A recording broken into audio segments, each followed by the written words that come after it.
The Prime Minister Anthony Albanese says Australians will go to a referendum on the Indigenous Voice as early as July 1 next year, giving the yes and no campaigns 9 months to make their cases. Anthony Albanese says there's not a day to waste, and this was enough time, he said, to win people over. Well, I don't know about that. Because while the so-called debate about a voice to the Parliament is only in its infancy, it's clear that some haven't shaken off their bad habits. If you dare to argue that there is no moral or ethical base to divide us by race, and that nothing would make constitutionally enshrined racial division acceptable, you're called a racist.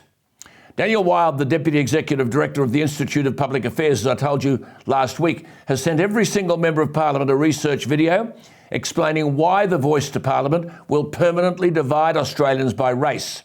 It features the newly minted Indigenous Senator, outstandingly credentialed Jacinta Nampijinpa-Price, along with the Indigenous research scholar, to whom we've also spoken, Dr. Anthony Dillon. Jacinta Price has always contended that a voice would imply Indigenous Australians were a separate entity from other Australians. But she makes the more important point that it would be almost impossible for a single voice to adequately represent the diverse and disparate communities contained within Australia. Most importantly, she argues that the voice will make no practical difference to the lives of Indigenous Australians and therefore should not be constitutionally enshrined. Now, we can't boast about being a democracy if we deny the opportunity for democratic debate where different viewpoints can be presented, as opposed to the hackneyed argument that if you dare to vote no or argue why we should vote no, then you're branded a racist. The final report on this to the government argues, and I quote, engagement with the national voice would ideally occur early in the development of relevant laws and policies to allow for a partnership approach, partnership to government.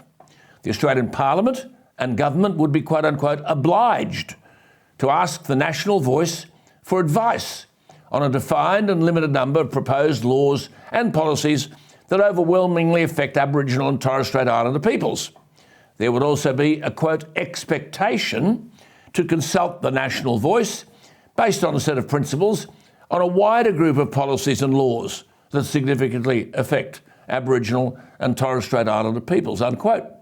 So, the government would be obliged to consult this national voice.